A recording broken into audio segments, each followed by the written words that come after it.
Bom dia.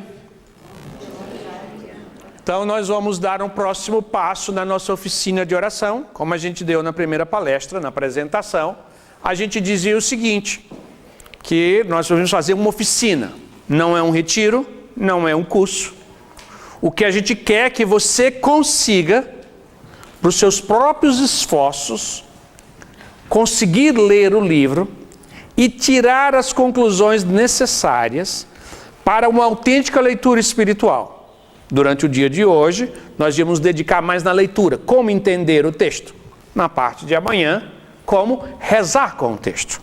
No mesmo caminho da Lexio Divina. Ler para entender e depois meditar. A leitura com a inteligência e a meditação com o coração. A mesma coisa, a leitura espiritual segue a mesma dinâmica. Nós precisamos compreender o texto. Então a gente apresentava que o livro da vida, ele foi escrito num contexto bem diferente. Teresa nunca imaginou que esse livro ia ser lido pelas pessoas. Por isso é um livro escrito com muita sinceridade. Porque ela escreve para os diretores espirituais dela, que querem entender a oração dela. E ela vai explicar, é o primeiro livro que ela vai escrever propriamente dito, mas ela não está pensando que leitores como a gente vai ler. E ela vai apresentar. Só que aí ela começa já a demonstrar os sinais claros de uma vocação. Ela tem uma vocação de mestra, de professora. Sem querer, ela já começa ensinando. Embora que de vez em quando ela pede perdão, porque está ensinando. Olha, eu estou ensinando para gente que sabe muito mais do que eu. Mas ela ensina. Ela continua ensinando, porque é algo que está dentro dela. Ela é uma mestra por natureza. E como por natureza, ela sempre ensina, apresenta e tenta experimentar, colocar isso numa divisão orgânica. Então, esse livro foi escrito dessa forma. Só que quando ela começou a escrever, do capítulo 1 ao 10, ela está escrevendo a vida dela. A partir do capítulo 11, ela faz um parêntese. Ela pula tudo e começa a explicar a oração. E por isso aí ela vai falar dos 4 graus de oração e como esses 4 graus da oração se manifestam. Depois do capítulo 22, ela encerra esse pequeno livreto e a partir do do capítulo 23, ela continua a vida dela. Então nós podemos tirar, se você pegar o livro da vida e tirar o capítulo 11 a 22, você não vai sentir falta dele. Você não nota. Você pode pular sem perceber. Então significa que é uma outra obra inserida, como a gente apresentava de manhã. Ela quer dizer que a primeira parte da vida dela é a vida quando não tinha oração, ou quando não tinha oração verdadeira, oração profunda. A oração está no meio para mostrar que foi a oração que mudou a vida dela. E a segunda parte foi a Teresa, a partir de que a oração mudou a vida dela. Então a tese que a autora do livro da vida apresenta a oração transforma vidas. Como ela gosta de dizer, eu que sou ruim, mudei, você vai mudar com muito mais facilidade. É assim que ela apresenta a proposta dela. Eu que sou mais frágil, a pior de todas, ninguém tão ruim quanto eu. Mudei, você pode mudar também. Essa a tese. E por isso ela faz um parênteses para apresentar a oração. Por isso que no capítulo 11, ele funciona como introdução de todo esse pequeno livreto sobre oração, que vai do capítulo 11 ao 22, que vai ser sobre o que a gente vai aprofundar. Faço isso por quê? Porque nós já tivemos um retiro de carnaval, onde nós apresentamos essa outra parte que é da vida. Até se você quiser, você pode adquirir depois na livraria, o retiro que fala sobre o 1, 10 e o 23 em diante. Agora nós vamos pegar do 11 ao 22, aonde ela apresenta essa tese. Qual é a tese que ela vai apresentar nesse capítulo 11? Então está todo mundo aqui com o capítulo 11. Ela começa a falar dizendo aqui que é a questão de ser servo por amor. O que é um servo? O que é um escravo? É aquele que pertence a um outro. E ela vai dizer, logo, ainda no capítulo no número 1, ela vai apresentar a tese dela, que vai ser a tese principal desse 11 a 22. Somos tão difíceis e demorados, tanto a nos entregar de todo a Deus, como Sua Majestade não deseja que gozemos coisas tão preciosas sem pagar um preço. Nunca acabamos de nos dispor. Essa é a tese do livro. Qual é a tese dela? A vida espiritual consiste em dar-se a Deus, entregar-se a Deus, ser servo de Deus, pertencer a Deus. É o dom de si. Essa é a tese dela. Ela está defendendo que o que é a vida espiritual? É aquilo que ele cantou no poema dela. Sou vossa, Senhor, pertenço a ti. Que importa o céu, que importa o inferno? Me dá-me sofrimento, dá-me alegria. Tanto faz. Contanto que eu faça a tua vontade e eu pertenço a vós. Como a gente cantava, né? Sou vosso e vós meu fim, meu doce bem Senhor terno, que mandais fazer de mim. Então, ela entra no cerne. Qual é o cerne da vida espiritual? A cerne da vida espiritual não é você ser uma pessoa boazinha. O cerne da vida espiritual não é você ser uma pessoa simpática. Porque tem muita gente que é simpática e não pertence a Deus. Tem muita gente boazinha que não pertence a Deus, é dono de si mesmo. E eu conheço pessoas não tão simpáticas na vida que pertencem a Deus. Até porque simpatia é uma virtude secundária.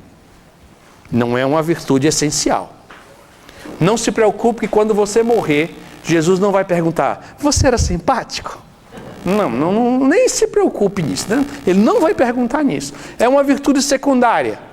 Como eu gosto de brincar, é como você ter um carro que tem ar-condicionado ou tem um som maravilhoso. Faz o seu som do maravilhoso, faz o carro andar? É a roda? É o freio? É não. Agora, se tem motor, tem roda, tem tudo, e ainda tiver um som, é legal, né? Claro que é. Mas isso é um acessório. Às vezes a gente gosta muito de medir as pessoas por acessórios. E as pessoas não. A gente tem que medir as pessoas de forma autêntica pelas virtudes essenciais. Então ela entra no cerne. O que é uma pessoa santa? Uma pessoa que confiadamente se entregou a Deus. É a pessoa que tem o dom de si. Que significa, deu a si mesmo, a Deus. Se deu, se entregou. Confia em Deus, se entrega em Deus. O santo não é uma pessoa extraordinária, não é uma pessoa fantástica, não é uma pessoa que faz muita coisa, não é uma pessoa simpática, é uma pessoa que pertence a Deus. E do jeito que você é, que não sei, né? Eu já não me considero lá grande coisa na vida, então, do jeito que eu sou. Se eu imaginasse que ser santo era o César, se tornar alguém perfeito, simpático, eu já teria desistido.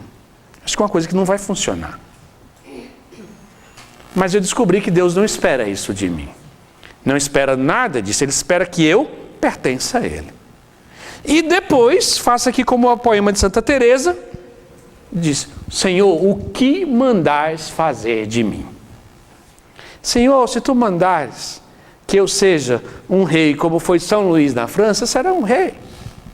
Se tu mandares que tu será o pobrezinho de Assis como São Francisco, eu serei. Você manda e eu faço. A santidade não tem nenhum modelo. Mas tem uma coisa que é assim, todo santo pertence a Deus. Ele se doou. E depois Deus pôde dispor dele do jeito que ele quis. É como Teresa disse, eu disponho o meu coração na tua palma, na tua mão, Senhor. Eu pertenço a ti, eu te dou aqui, toma. Se tu quiseres me dar sofrimento, me dá. Dê-me alegria, dá. Se tu quiseres que todo mundo goste de mim, que goste. Se tu disser que todo mundo não gosta de mim, não goste, não importa. É uma pertença. Se tu quiseres que eu seja recebido por um dos palácios para falar de ti, eu vou. Se tu quiseres que eu viver anunciando o teu evangelho aos pobres, morando numa favela, eu vou. É pertencer. Você manda e eu faço. A santidade é uma pertença, é uma entrega, confiante, como ela diz aqui, no meu doce e bom Senhor. E não é uma confiança, olha, Senhor, eu entrego a minha vida a Ti. Não. Ela entrega Teresa, Francisco, Agostinho, entregou sua vida a Deus por um só motivo. Porque descobriu que o Deus era bom. Não foi porque eles são heróis. Nenhum santo é herói. Todos eles descobriram a bondade do Senhor. Descobriram a misericórdia de Deus. Descobriram que Ele é um bom, um doce Senhor. É bom pertencer a Ele. Eu quero pertencer a Ele. E aqui então ela dá o segredo. Mas Teresa, como eu disse, ela não é uma estudiosa. Ela não frequentou faculdades, academia. Então tudo dela é exemplo prático. E a família dela era família de comerciantes. Aí, ainda no 2, ela vai dizer: contudo julgamos dar tudo quanto oferecemos a Deus, somente a renda e os produtos. Acharam aí? Isso aí é uma pessoa que... São João da Cruz, quando a gente lê, a gente busca os poemas, busca as imagens. Ele fala das virtudes teologais, ele vai dizer, ele monta uma roupa, uma túnica, ele é todo rebuscado em poesia, ele é um poeta nato, ele é um estudioso, ele tem todo um recurso. Quando Teresa era fantástica porque ela passa tudo para a vida. Ela diz, os exemplos todos são de vida comum, do dia a dia. Aí ela diz o seguinte: qual é o nosso problema na nossa entrega a Deus? Nós queremos dar a Deus a renda e os produtos e continuarmos dono do comércio. Nós estamos dispostos a dar muitas coisas a Deus. Estamos dispostos a dar todo o lucro da loja. Só não queremos dar a loja. Porque depois ele decide fazer outra coisa, né? Aí, negócio olha, Jesus, se eu trabalhar muito, eu vou te servir, eu vou te ajudar. Já pensou? Aí é aquele bobo que diz assim, já pensou se eu ganho na Mega Sena, eu vou ajudar muitas pessoas. Jesus deve rir e dizer, meu filho, o que é 70 milhões para mim? 100 milhões? Você acha que eu preciso disso para ajudar alguém? Você acha que eu sou... A gente quer dar a renda, mas continuar sendo o dono do negócio. O que ela vai dizer aqui? E os produtos, ficando com a raiz e a propriedade. Ela disse, olha, a santidade consiste em dar-se a Deus, entregar-se a Deus. Mas ela disse, olha, já vou te avisando que o grande engodo dessa história é que nós queremos ser espirituais, queremos rezar muito, queremos servir a Deus, queremos evangelizar o mundo, queremos fazer bilhões de coisas. Só não queremos dar a propriedade a Ele. É a única coisa. Só não queremos dizer assim, Senhor, mas os meus filhos pertencem a assim. Não. Eu quero que meus filhos se convertam, eles estudem bem. Não, eu quero que o meu marido... Aí você tem um monte de propriedade sobre as coisas. E quer que Deus seja o seu empregado de fazer coisas. Desejos muito bonitos, muito santos. Mas você não nota. Você aconselha a Deus o que fazer. E Teresa mostra, Senhor, sou vossa, vosso bom Senhor, tudo é teu. Meu coração está na palma da vossa mão. Só espero você dizer que mandais fazer de mim. Só isso. Isso é entregar o boteco nas mãos de Jesus. O problema é que a gente quer trabalhar o dia todo no boteco, dizer, Senhor, deu R$1.000 de lucro. Agora, olha como eu sou generoso, eu te dou R$1.000. Eu dou tudo, Jesus. Eu trabalho, eu sirvo, eu rezo, eu faço tudo, eu ajudo os outros, eu ajudo os necessitados, eu faço 1000 coisas. E Jesus sorri e disse: quem disse que eu preciso disso? Só existe, depois que Deus criou o mundo, Deus criou para si um limite para a sua onipotência. Porque antes de Deus criar o mundo, ele era onipotente total. Ele podia fazer tudo. Depois que ele criou o raio do ser humano, ele criou um limite para si. Só existe uma coisa que Deus não tem domínio: o seu coração. Ele não precisa do seu trabalho. Ele não precisa do seu dinheiro. Ele não precisa das suas capacidades. Tudo isso ele substitui com uma só palavra. Acabou. Ele arranja outra pessoa que vai fazer bem e melhor do que você. Mas existe uma coisa que Deus nunca desiste e a qual ele não pode. Como diz no livro do Apocalipse: eis que estou à porta e bato. É o seu coração. Você dá-se a ele. É o único limite que existe no céu e a terra para Deus. São João da Cruz vai dizer: é mais fácil para Deus criar o céu e a terra do nada do que transformar o coração humano. Ele podia criar outro cosmo igual a esse, agora com uma só palavra estaria pronto. Mas converter você é que ele não consegue. Isso, converter a você e converter a mim, é o que ele tem dificuldade. É o que ele não tem, ele está impedido de conseguir. E Teresa entra logo no segredo. A vida santa é doar-se a Deus. O grande engodo é passar tudo para Deus, só não o coração. E cada dia que Deus pede alguma coisa, toda vida que Deus pede o coração, você dá alguma outra coisa sensacional. Agora, Jesus, vou passar a noite toda em vigília. Jesus, eu queria teu coração. Não, agora eu vou dar metade dos meus bens para os pobres. Eu só queria seu coração. Não, mas agora eu vou jejuar 3 vezes por semana. Você não entendeu. Eu queria que você fosse a minha pertença. Que você livremente, amorosamente confiastes a mim.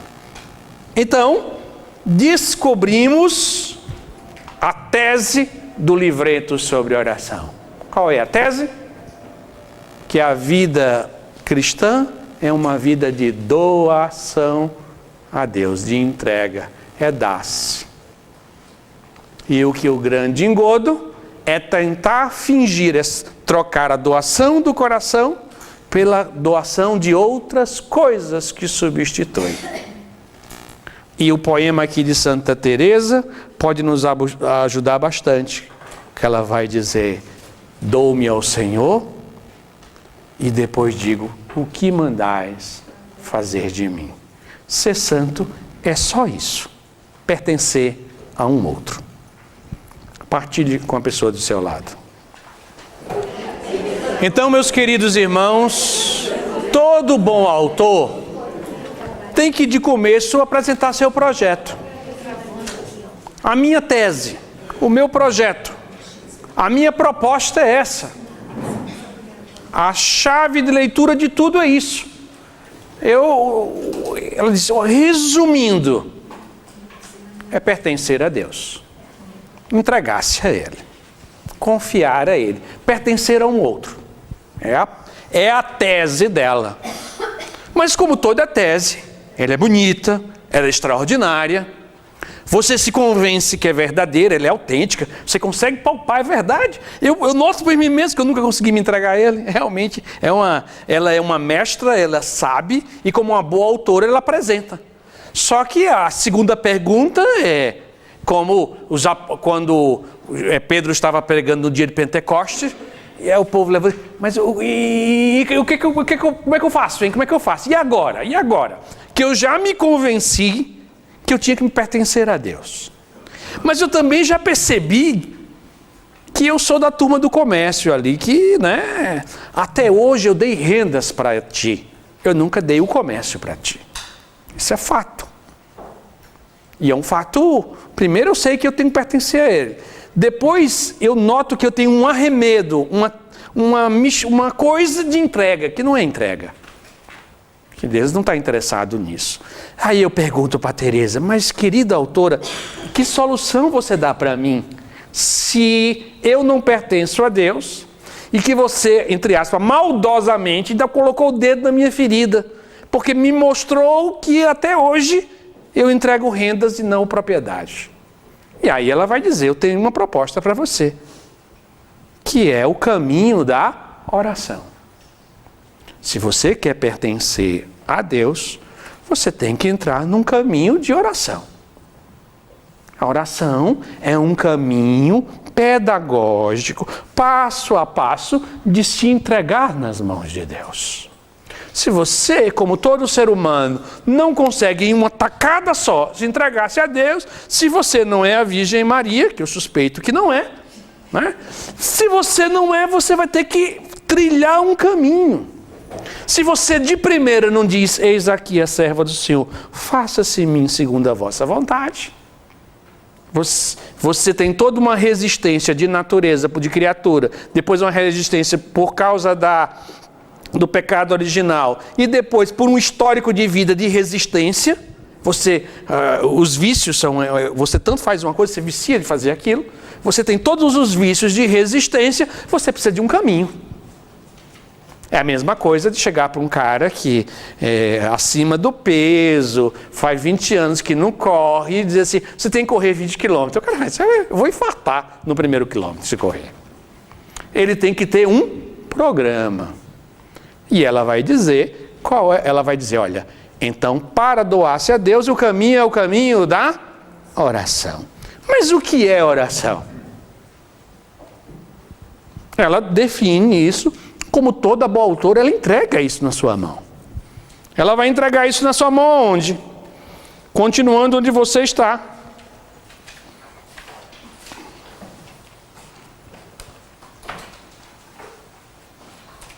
Ela vai dizer aqui, vá para o 8, capítulo 11, o número 9, a última frase. Eles devem procurar pensar na vida de Cristo. Ela vai dizer, o que é oração? É pensar. Acharam? É o 9. No 9 tem 2 parágrafos. O primeiro parágrafo, final do primeiro parágrafo.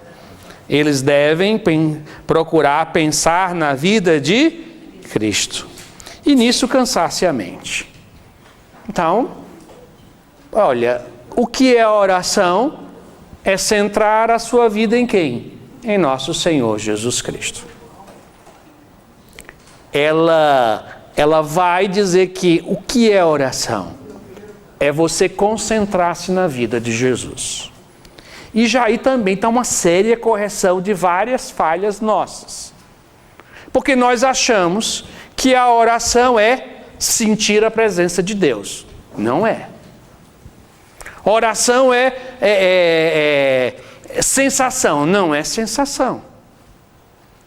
Oração é colocar a sua inteligência para conhecer Jesus Cristo. Oração é conhecimento. Não é sentimento. Mas César, oração é conhecer alguém. Claro que é conhecer, numa realidade como a gente conhece bíblica, é um conhecer afetivo, a qual você vai conhecendo a Jesus e vai desenvolvendo um afeto para com Ele. Por isso que toda a base do caminho de espiritualidade do movimento da transfiguração é baseada em quê? Em Lexio Divina. Leitura orante da palavra de Deus. O que você faz na Lexio Divina dos Evangelhos? Conhece Jesus. Onde ele nasceu, quem é a mãe dele, os apóstolos dele, quem ele curou, com quem ele se irritou, quem ele pegou o chicote e derrubou as mesas. Você vai ver onde ele morreu. Você vai meditar. Para Teresa, quase que a oração para ela é quase um sinônimo de meditar na paixão de Cristo. Ela sempre diz, não faça só, medite na paixão de Cristo. Mas ela vai dizer, medite na vida de nosso Senhor Jesus Cristo. O grande problema nosso, que nós achamos que a oração... Teresa era uma mística, ela ficava assim, olhando assim para Deus, vendo os anjos passando. Não, quem faz isso é bobo, tem problema de... Não, é concentrar-se na vida de Jesus. E ao concentrar-se na vida de Jesus, o que é que vai acontecer? Você vai ganhar afeto por Ele. Você vai começar a gostar dEle. Você vai começar a lembrar dele, como se gosta de toda pessoa. É o princípio teresiano do trato da amizade. Orar não estar muitas vezes a só com aquele que nós sabemos que nos ama, num relacionamento, numa conversa, num trato de amizade. Como é que a gente gosta das pessoas? Conhecendo. Então, não pense que a oração é sensações. Eu senti isso. Eu fui cantou aquela música, eu chorei.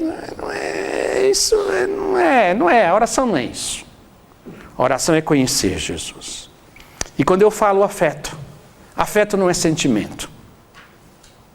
Quem fez o retiro desse ano do carnaval, o tema dele foi isso, do discípulo amado que recostou a cabeça no peito de Jesus. É pelo conhecimento que eu tenho afeto. O que é um afeto? É um sentimento nobre, não é um sentimentozinho qualquer, que ele se desenvolve quando eu estudo muito alguma coisa. Por isso que um estudioso lá, como eu brinquei contando a história do meu sobrinho, que fez um mestrado sobre abelha sem ferrão. Ele fala de abelha sem ferrão, os olhos deles brilham. São anos de estudo da abelha. Anos debaixo do sol fazendo pesquisa lá no sol quente. Aquilo desenvolveu um afeto para com as abelhas.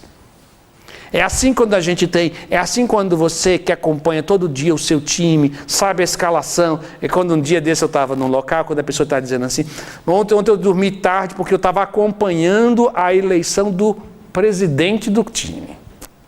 Eu dei vontade de rir, eu já tinha visto tudo, mas acompanhar a eleição do presidente do time, já viu a pessoa acompanhar o jogador, até o técnico, mas ficar com... É porque a pessoa, sabe o que a pessoa tem? Ela tem afeto pelo time dela. São anos, desde pequenininho, foi para o estádio, estudou, acompanhou a escalação, não sei o quê, acompanha os pontos. Esse conhecimento relacional vai gerando um afeto. Você quer amar Jesus Cristo? Você precisa fazer a mesma coisa. Você precisa conhecer a vida dele, dedicar-se tempo na vida dele, acompanhar tudo, todo dia ver uma coisa nova da vida de Jesus. Se você faz isso anos a fio, o que é que vai acontecer em você? Um afeto. Então, para Teresa, o que é a oração? Deve procurar pensar na vida de Cristo, meditar na vida de Cristo. Se você fizer isso, já temos a oração. Então, olha que ela está entregando tudo para a gente, de mão beijada, de fácil. E o que ela escreveu aqui, ela levou mais de 30 anos para chegar. E você está achando ruim ter que descobrir lendo um capítulo em 1 hora. Às vezes tem coisas que eu digo, meu Deus, eu estou aqui explicando, eu levei 20 anos, 30 anos para conseguir descobrir isso. E estou te dando em 5 minutos. O ruim, às vezes, quando faz isso, é que ele não valoriza tanto, ele te acha difícil. Mas é tão difícil que ele está explicando. Então já temos mais uma coisa. Então, é dar-se a Deus, pertencer a Deus. Como? Pelo caminho da oração. O que é a oração? Pensar em Cristo. Colocar a mente e o coração na pessoa de Jesus Cristo. O melhor método para esse Alexo divino. E aí ela vai dizer que essa oração se divide em graus. São quantos graus mesmo, pessoal? 4. Olha, até que enfim fiz uma pergunta que vocês responderam de pronto, né? 4.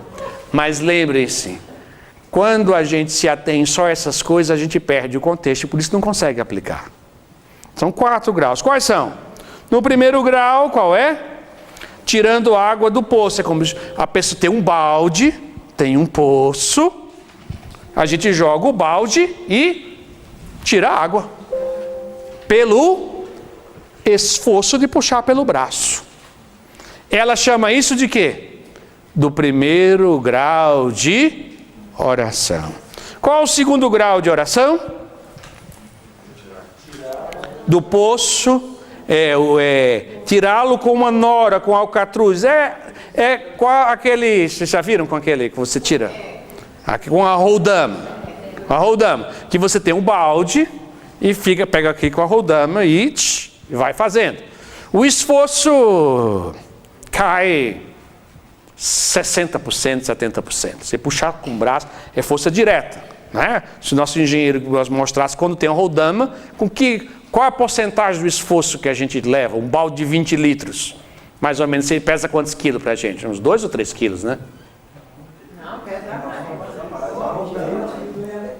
A metade. Então, de 20, uma roldama.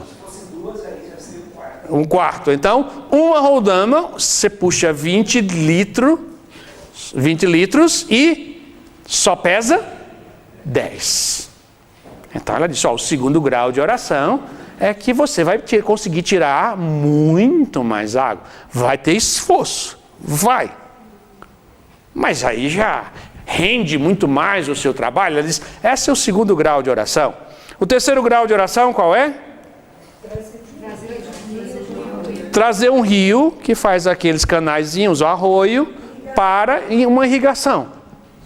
Ela diz, o terceiro grau é uma irrigação. A água, aí é bem mais fácil ainda. Apesar de você ter que acompanhar de vez em quando se os canais não entopem, tem que ter um trabalho, mas é mais de supervisão. O esforço físico quase vai embora.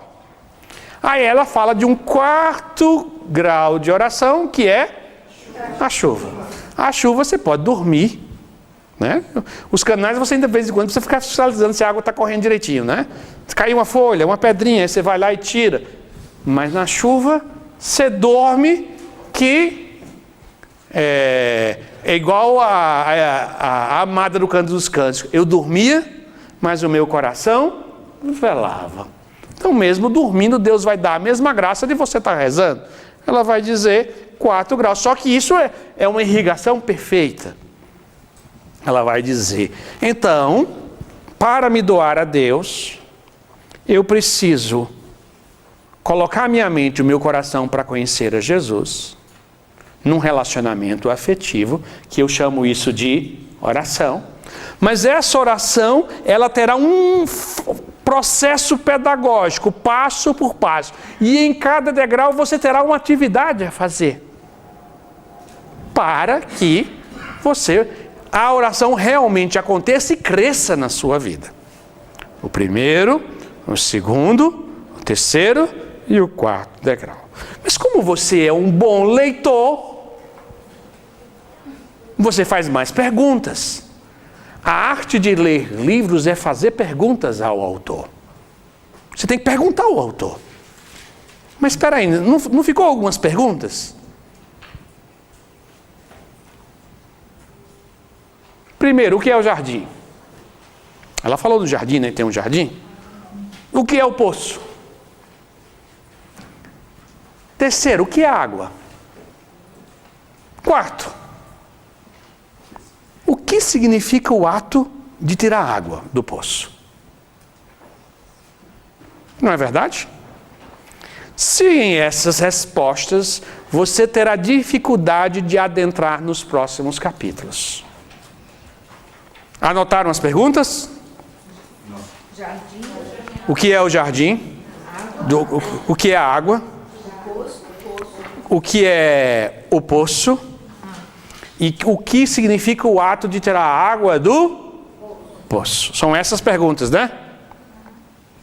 Então, antes de a gente responder diretamente, converse com a pessoa do seu lado sobre as 4 perguntas. Se você já achou no texto as 4 perguntas, ou de forma direta, ou de forma indireta. Então, retornando, qual é a primeira pergunta? o que é o jardim. O jardim deduz-se com muita facilidade que é a alma dela. Então a alma dela é um jardim. No livro Castelo Interior, a alma dela é um castelo. É cheio de moradores, que tem várias moradas. Ela vai usar um jardim. E esse jardim dá flores. As flores são as virtudes. Então, as flores são as virtudes. Para que você agoa o jardim?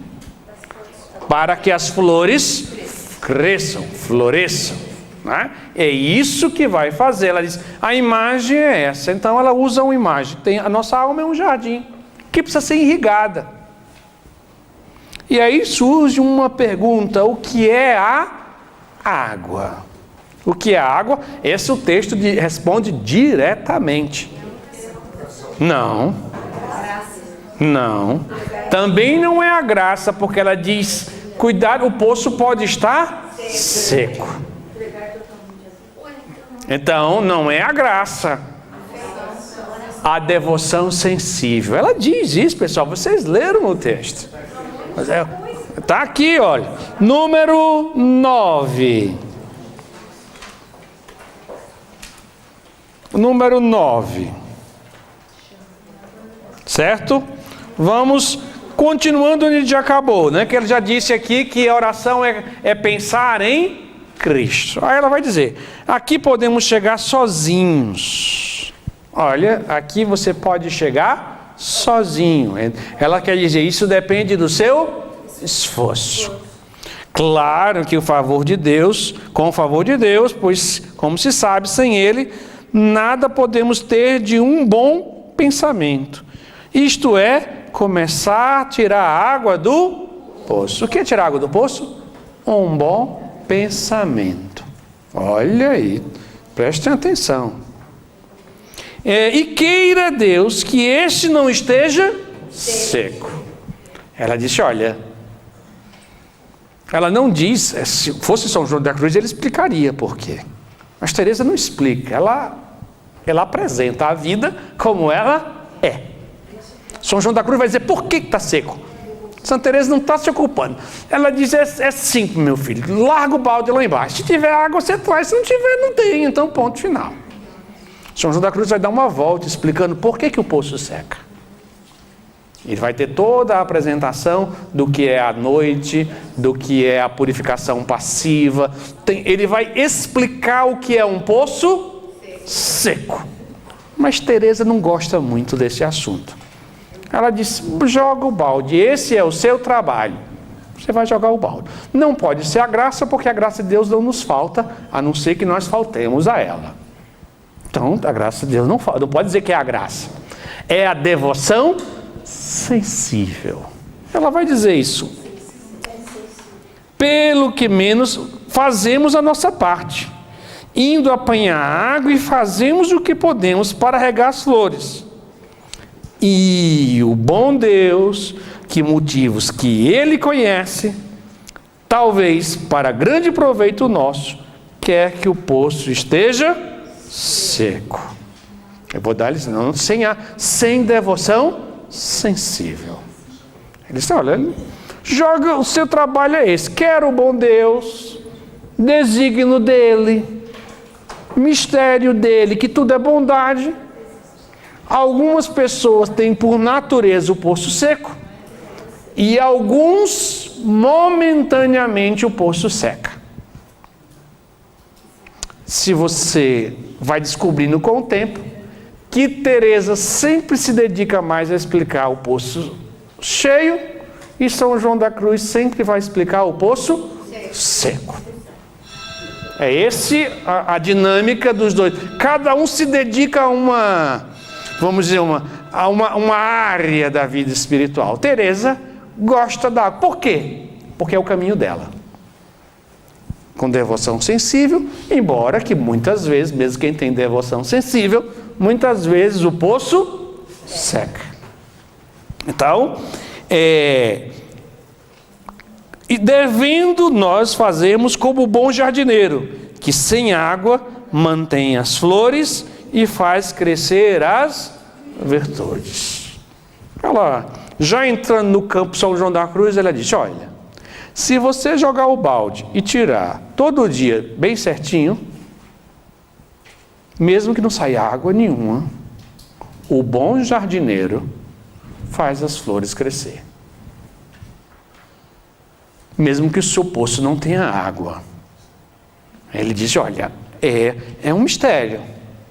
Se você cumprir a sua parte de ir lá e jogar o poço, todo dia você vai lá, todo dia você faz o Alexo Divina lá, pega lá o Evangelho, busca lá, vai ter dia que vai ter água, vai ter dia que não tem água, tem dia que você cochila fazendo, outro dia é chato, outro dia é bom, tem dia que tem épocas que é seco, mas não importa. Se você está fazendo este gesto, o bom jardineiro vai fazer com que suas flores cresçam misteriosamente. Ele agoa misteriosamente a água sem você ter devoção sensível, sem você sentir a presença de Deus. E ela vai.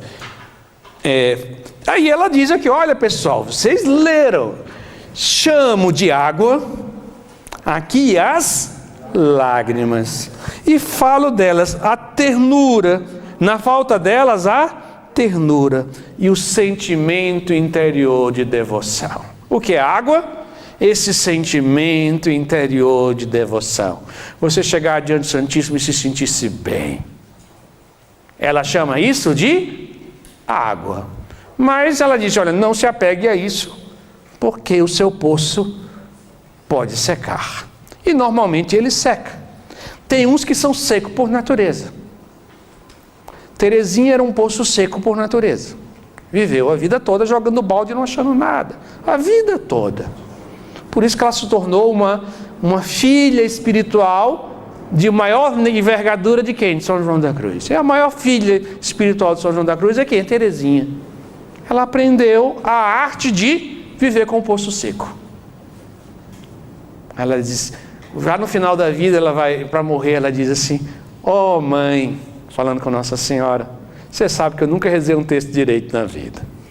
Ela diz com toda consciência, eu nunca consegui, aquilo ali eu me perdia mais do que qualquer coisa. Ela era um poço seco nato, totalmente seco.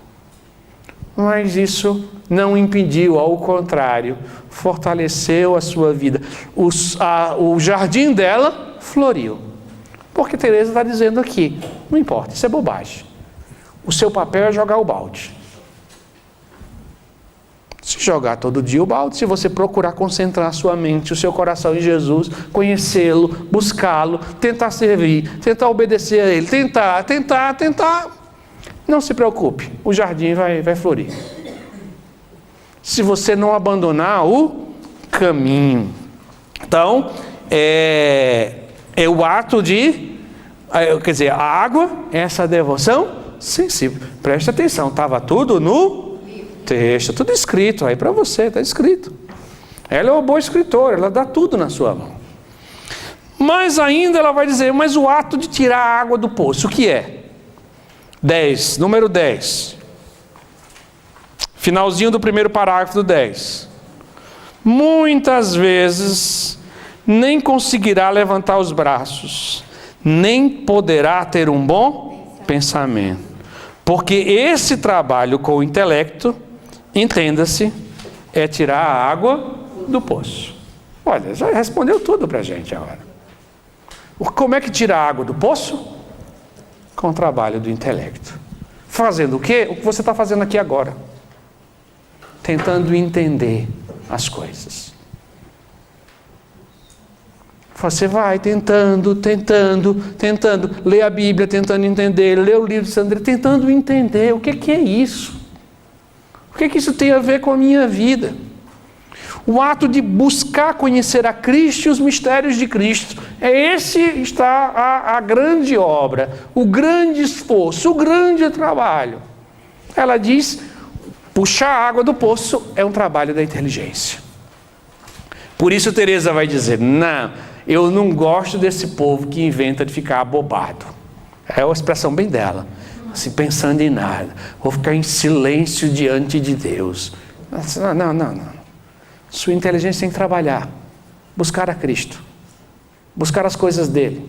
Meditar nas coisas dele. Se um dado momento Deus elevar o seu coração, aí você deixa. Enquanto não, você é um jardineiro responsável de aguar o jardim. Esse é o seu trabalho. Pode ser que um dia Deus mande chuva, aí é outra coisa. Mas mesmo quando Deus manda chuva, ela vai dizer: mas se um dia Ele não mandar, de novo eu vou para a beira do poço, como alguém que está no primeiro grau de oração e faço o mesmo movimento, como um reles iniciante. Faço a mesma coisa. Mesmo se eu tiver êxtase, não sei o que, mesmo se estiver no mais alto nível, naquele dia, fui rezar, estou com nada, vou de novo pegar o Evangelho de Nosso Senhor Jesus Cristo, prestar atenção no que Ele diz, no que Ele fala. Vou conversar com Ele a partir daquilo que está ali no texto. E vou dialogar. Vou fazer o meu trabalho. É uma das reclamações que ela diz, num tempo na minha vida, eu lendo uns livros espirituais, o pessoal falava que você deve se concentrar, elevar sua alma. E eu fazia isso. E ela disse, fiz a maior besteira da minha vida. Deixei de me ocupar com o nosso Senhor Jesus Cristo. Ela diz, dos erros da minha vida é o da qual mais me arrependo e mais dói no meu coração. Porque qual é o centro da vida cristã? Qual é o centro da vida de oração? Centrar-se em Jesus. Quando eu fui lá no Monte Alverne, né, no lugar que Francisco recebeu os estigmas, aí uma irmãzinha foi apresentar e tinha lá a anunciação, aquelas imagens da anunciação, Jesus crucificado. Ela dizia, olhe, Francisco gostava que em todos os lugares tivessem essas representações da vida de Jesus. Era a coisa que mais alegrava o coração dele. É a vida de Cristo. Pensar na vida de Cristo, meditar na vida de Cristo, olhar, ver, ter esse contínuo repassar na vida de nosso Senhor Jesus Cristo, sem cessar, que isso vai gerando afeto, que vai gerando amor, e isso é jogar o balde e puxar. Pensar na vida de Cristo, meditar na vida de Cristo, fazer Lectio Divina, todos os dias. Muita gente, tem muita coisa que pensa que meditação lá é ficar concentrado, é anular todos os pensamentos. Não, nada disso. A meditação cristã é centrar-se na vida de Jesus Cristo e confrontar a vida de Cristo com a minha vida. Ter isso o dia todo e todos os dias. Ser Cristo o centro da nossa existência. Pensar na obra nele e na obra dele o tempo todo. É este que é jogar o balde. Daí você não se preocupa se tem água ou se não tem água. O seu papel é jogar o balde. É que isso é o grande caminho, que é a doação de Deus. Algumas vezes essa puxar água vai ter devoção sensível. Você vai meditar na vida de Cristo e vai se emocionar, vai sentir uma devoção, outras vezes não. E como eu disse, vai ter gente que vai ter uma especialização própria de não ter água, ser um eterno poço seco na vida. Que é um caminho muito peculiar e muito próximo de crescer na união com Deus. Mas César, como é que uma pessoa dessa continua? Porque ela tem uma atração por Cristo. Porque misteriosamente as flores do jardim dela crescem. E cresce nela a atração por Jesus. Ela não sente a presença de Jesus. Mas ela sente desejo de buscar a Jesus o tempo todo. E segundo Santo Agostinho, oração é desejo. É um desejo. É um desejo do coração de encontrar-se com Deus.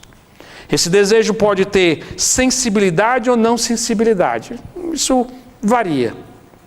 Mas o que importa é que esse desejo, ele nos impulsione para buscar a Deus. É a tua face, Senhor, que eu busco e busco ansiosamente.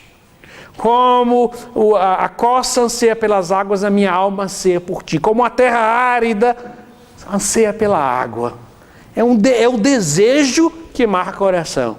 A sua oração é do tamanho do desejo. A sua oração não é do tamanho da sua sensação. Se nós terminássemos essa manhã de hoje com essa coisa bem clara, que oração não é uma sensação, não é uma emoção, nem uma emoção necessariamente, nem uma devoção sensível positiva. Ela não é necessariamente isso, apesar de ter também isso. Mas esse desejo de buscar a Deus, concentrado na pessoa de nosso Senhor Jesus Cristo, usando o esforço da sua inteligência, grande dom que Deus lhe deu, para se ocupar em Jesus Cristo. E quando se ocupar em Jesus Cristo, crescer o seu afeto. Nisto será verdadeiramente o caminho da oração. E assim, meus queridos irmãos, tiramos as informações básicas para uma boa leitura dos próximos capítulos. Já sabemos cada nome tem o seu significado, cada coisa tem o seu lugar. Ela apresentou uma proposta altíssima, dá uma vida de entrega a Deus, mas ela deu um como. Depois a gente vai ver se ela é uma boa autora mesmo. Capítulo por capítulo, se ela realmente dá o que ela disse, que ela entrega o que ela disse que ia dar. O comerciante mesmo só acredita quando o produto chega, né? Chegou, não é só uma boa propaganda, ela tem que ter uma boa apresentação e depois de entregar o produto e você dizer, realmente, fazer como Santa Teresinha vai dizer, Senhor, Tu superastes em muito as minhas expectativas. Mas agora a gente já sabe o que Teresa se propõe e como. Vejamos depois se ela realmente entrega o que prometeu. Amém. Então, partilhe com a pessoa do seu lado o que é que você aprendeu realmente do capítulo 11 aí.